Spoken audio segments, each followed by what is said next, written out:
जय जय श्री राधे। एक बुजुर्ग व्यक्ति नित्य प्रतिदिन पैदल चलकर और एक सेठ के यहाँ नौकरी करने के लिए जाया करता था। रास्ते में एक संत महात्मा प्रतिदिन उसी समय सत्संग किया करते थे। तो उसका कभी कभी मन करता सत्संग में बैठकर शब्दों को सुनना, और धीरे धीरे सत्संग के शब्द उस बुजुर्ग व्यक्ति के कर्ण को छेदते हुए और उसके अंतःकरण की पटल पर अपनी छाप छोड़ देते हैं। अर्थात सत्संग, सत परमात्मा, संग उसके श्री चरणों का, उनके समीपता का, एकाग्रता का।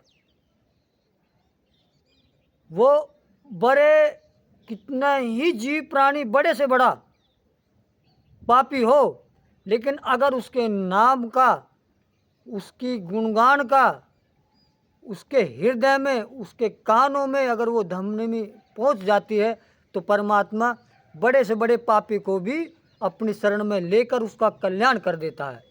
सत्संग की इतनी बड़ी महिमा वेद शास्त्रों में ऋषि मुनियों ने भी बताई है।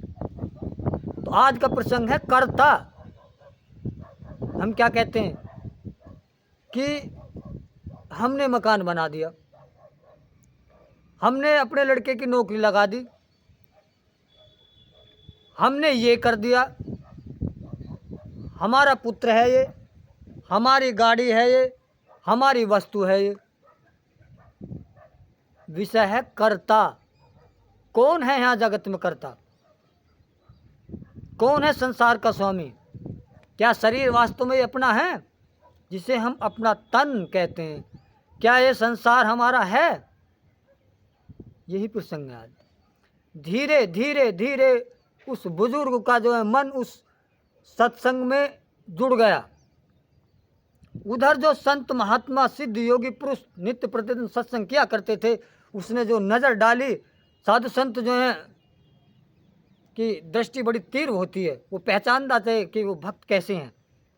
तो उसने जो अंतर्मुखी हुआ, तो उस संत को ये ज्ञात हुआ कि ये तो बड़ी पवित्र आत्मा है, ये इस वक्त मोह के जाल में फंसा हुआ है, और इसे अगर इस मोह के जाल से निकल जाए ये व्यक्ति, ये साधक, तो इस बच्चे का कल्याण हो सकता है। उधर उस परमपिता परमात्मा की लीला चल रही है, क्योंकि बिना उसकी मर्जी के किसी का कोई कल्याण नहीं हो सकता। जो चाहे हरि वो ही ताए हो जगत जगत में। तो इसलिए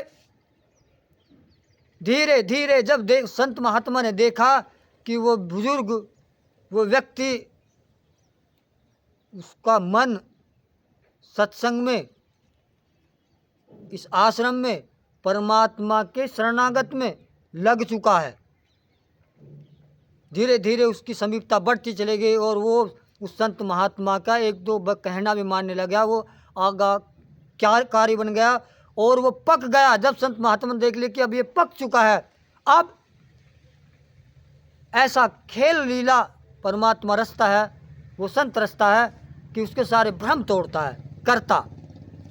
तो एक दिन उसने पूछा अपने साधक से कि पुत्र कौन से गांव के रहने वाले हो, कहाँ से आते हो, क्यों जाते हो, क्या करते हो? तो उसने सारी व्यवस्था बताई कि मेरा मन बहुत है परमात्मा का भजन करने का और आपकी शरण में रहकर सेवा करने का, लेकिन मैं क्या करूं?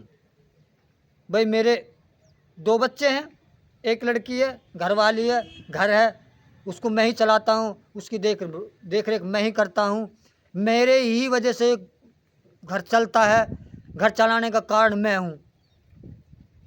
तो संत महात्मा ने कहा कि पुत्र ऐसा नहीं है, कर्ता तो केवल एक ही है संसार के अंदर, जो है वो परम पिता परमात्मा, उसकी बिना मर्जी का पत्ता नहीं हिलता। नहीं महात्मा जी, ऐसा नहीं है, घर तो मेरी वजह से चलता, मैं चलाता हूँ, मैं मेहनत करता हूँ, मैं ही व्यवस्था करता हूँ। अब धीरे धीरे एक दिन अपने साधक से वो संत महात्मा ने कहा कि पुत्र, कल सुबह तुमको बहुत सुबह सुबह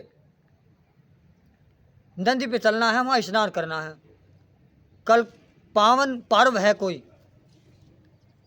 ठीक है गुरुजी, मैं तैयार हूँ, सुबह 4 बजे आपके चरणों में आ जाऊँगा और आप और हम नदी में स्नान करेंगे और तब वापसी आएंगे।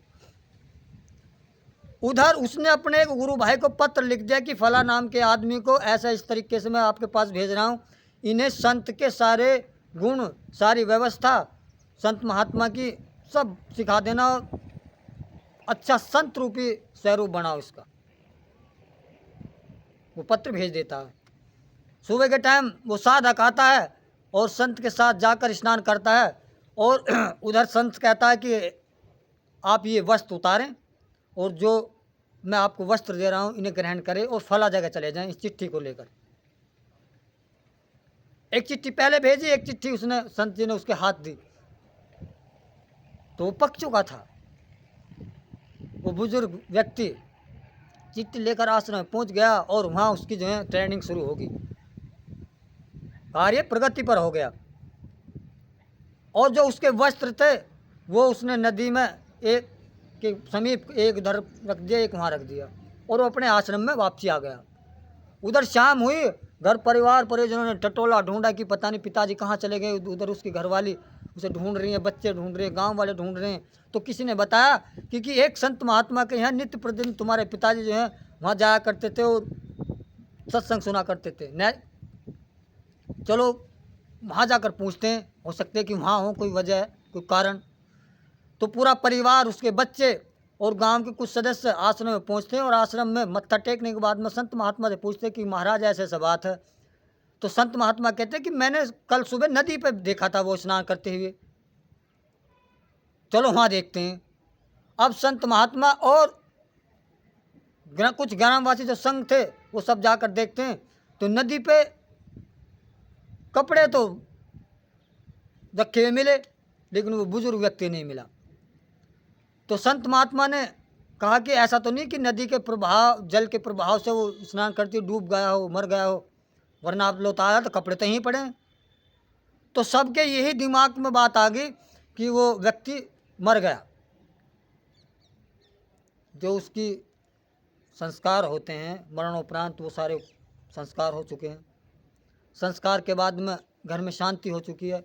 एक दिन फिर संत महात्मा गांव का पूरे का राउंड लगाकर सबसे कहता है कि फला व्यक्ति जो गुजर गया था, आज कुछ बातें करनी है, वहाँ पहुँचते हैं कुछ मौजूद व्यक्ति।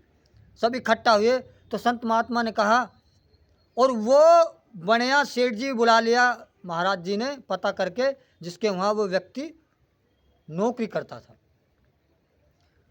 तो गांव बस्ती ने कहा कि महात्मा जी बताइए क्या क्या आदेश है, किस लिए गोष्ठी करी है ये। तो संत महात्मा कहने लगे कि यार ये गरीब बेचारा, ये बुजुर्ग का निधन हो गया, बच्चे छोटे छोटे हैं और ये लड़की जवान है, अगर हम सभी सहयोग करें तो इस बच्ची की शादी हो जाएगी। तो सबसे पहले वो जो बनिया था जिसके वहाँ नौकरी करता था उसने कहा कि सबसे पहले तो ये जो बड़ा लड़का इस लड़के को मैं इसके पिताजी की जगह नौकरी पर रख दूँगा। उसे 1 रुपया देता था, इसे 2 रुपये महीने के दूंगा, या जो उस समय था, नौकरी पक्की। और सबसे पहले अपनी झोली में से निकाला जो भी कुछ था, उसने जो है सबके सामने महाराज ने, भाई मेरी तरफ से ये है। अब जितना जिस पे जैसा बना था सेठ जी ने सब ने इकट्ठा पैसा करा और तुरंत ही लड़की के फेरे डाल दिए, यानी कि शादी कर दी। काम पुख्ता हो गया। उधर वो उस लड़के के नौकरी लग गई। धीरे धीरे धीरे पहिया ऐसा उस परिवार का लड़का, पहले से भी अच्छी परिस्थिति उस परिवार की हो गई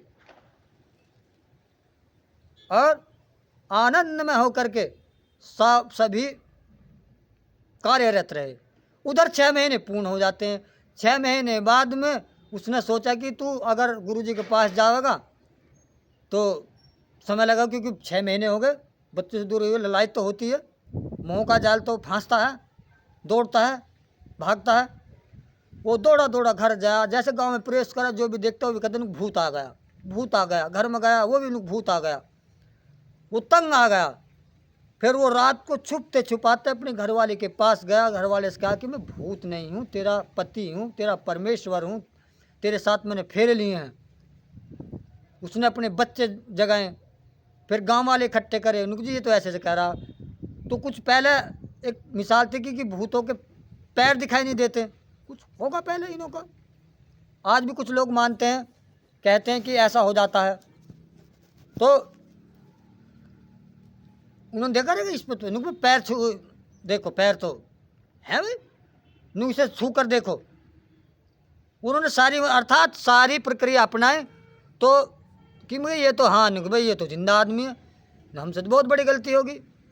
तो उसने सबसे पहले देखा कि मेरी लड़की नुक जिसकी शादी होगी, नु लड़का नुको तो नौकरी पर जा रहा, नु घर की व्यवस्था रहे, नुको मज़े आ रहे हैं, बहुत बढ़िया।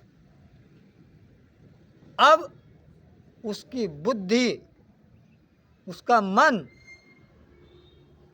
एकदम बदल जाता। वो कहता अरे मेरे गुरुजी तो सही कहा करते थे, संसार में सबको वही चलाता है, सबका कर्तव्य वही है। हम तो मैं के मेरे के चक्कर में फंसे हुए हैं, यहाँ तो अपना कुछ है ही नहीं। उधर संत महात्मा को ज्ञात हो जाता है कि मेरा शिष्य आ रहा है, वो तुरंत घर आता है, तो घर आके देखता है भीड़ इकट्ठी हो रही है। तो कहता है कि गुरुजी चरणों में पड़ेगा, गुरुजी मुझे आपने इस नरक से निकाला, बड़ी बड़ी आपकी कृपा हुई। अरे नहीं नहीं नहीं, ऐसा कुछ नहीं, मैंने कुछ नहीं किया, आप घर परिवार में रहो, अपने मौज करो। नहीं गुरुजी, किसका घर, कैसा घर? अब ठा अपने गुरुजी के साथ हो लेता है। गांव वाले कहते हैं, घर वाले रोकते नहीं। तो जब वो संत महात्मा पूरी घटना बताता है और उन्हें सच्चाई बताता है, फिर गांव वाले कहते हैं ठीक है, परमात्मा ने आपको अपनी शरण में लिया, आप गुरुजी के पास जाइए, संत बनिए, परमात्मा का भजन करिए। लेकिन संत बनना भी हर किसी के भाग्य में नहीं होता, ना हर कोई संत बन सकता, बहुत कठिन रास्ता है।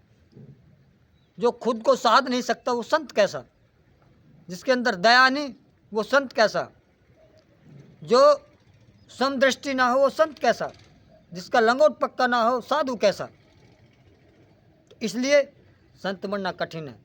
हरि गुणगान कहीं भी किसी भी वक्त लिया जा सकता है, कहीं भी ले सकते हैं, कुछ अपवित्र जगहों को छोड़ करके, लेकिन कण कण में वो वास करता है। अर्थात इस पूरी घटना का एक ही सार है कि करता आप नहीं, करता मैं नहीं, करता ये नहीं, करता वो नहीं, करता तो सिर्फ परमात्मा है, था, है और रहेगा। इसलिए अहंकार तत्व का परित्याग करें, अहंकार को छोड़ें, सच्चाई और धर्म के रास्ते पर चलें और अपना और इस संसार के सभी प्राणियों का कल्याण करें। यही जीवन की सच्चाई है और कुछ भी नहीं। ये संसार मिथ्या संसार है। जय जय श्री राधे।